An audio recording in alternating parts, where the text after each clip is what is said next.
Дали има правна законска основа председателот Иванов да ги помилува осомничените пратеници? Вака, се креша копија околу овој дел и правната фела имаше две различни толкувања. Едната дека членот 11 е избришан и не може да го стори тоа од законот за помилување, а втората е дека може.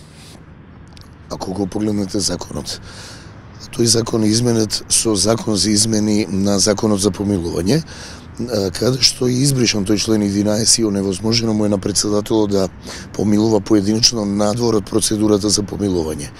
На Уставниот суд 2016 година реагираше и го укина овој закон за измени и дополнување и направи пречистен текст. Во тој, според оваа одлука на Уставниот суд, председателот има право надвор од процедура, онаа пропишана каде што учествува и Министерство за правда, по барање на осудениот на неговите членови на семејството, сам во скратена постапка да помилува определено лице поради интересите на Република Македонија, а имајќи ги во предвид личноста и кривичното дело кое го сторил. Така да има право да го стори тоа. Прашање е дали треба.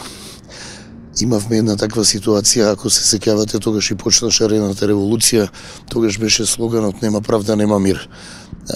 Не знам кој интересот на Република Македонија да помилува луѓе кои се осомничени за тешки кривични дела, кои овој пат јавно тоа го сторија.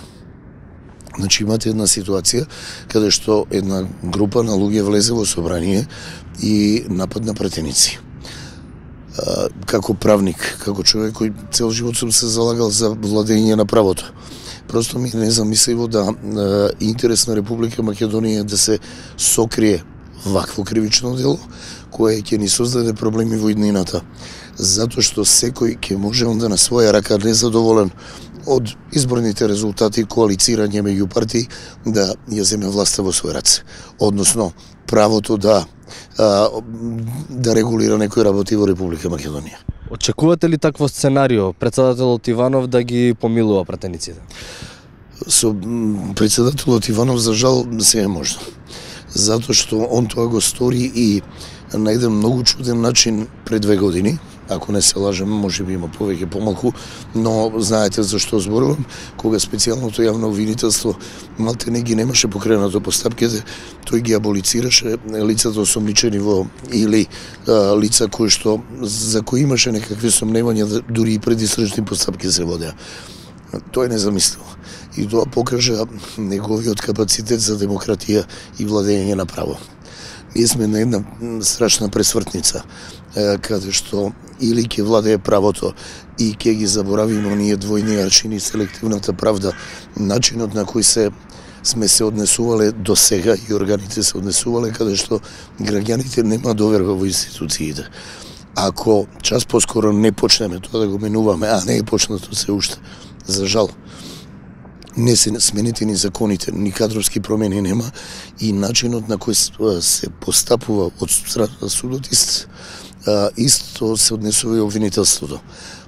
Сето тоа мораме да го смениме. Мораме менталниот склоп на тие институции да ги смениме и да почнеме од почеток.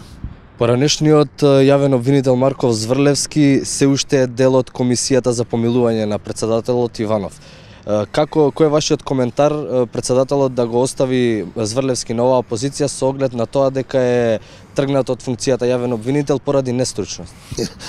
Чудна одлука ако навистина се уште член на таа комисија, затоа што ако некого разрешите јавно поради нестручно и несовесно работење, навистина треба да не биде член барем на таква комисија каде што се решаваат многу битни работи. Треба да почнеме сите од почеток, да заземеме сосема друг став, да не биде во прашање кој е сторителот и зошто него да го судиме, него едноставно секој да одговара за она што го сторил, без оглед на која партија и припаѓа и дали се наоѓа многу високо во државната администрација на јавните функции или не. Ако тоа не го сториме, правна држава нема да имаме.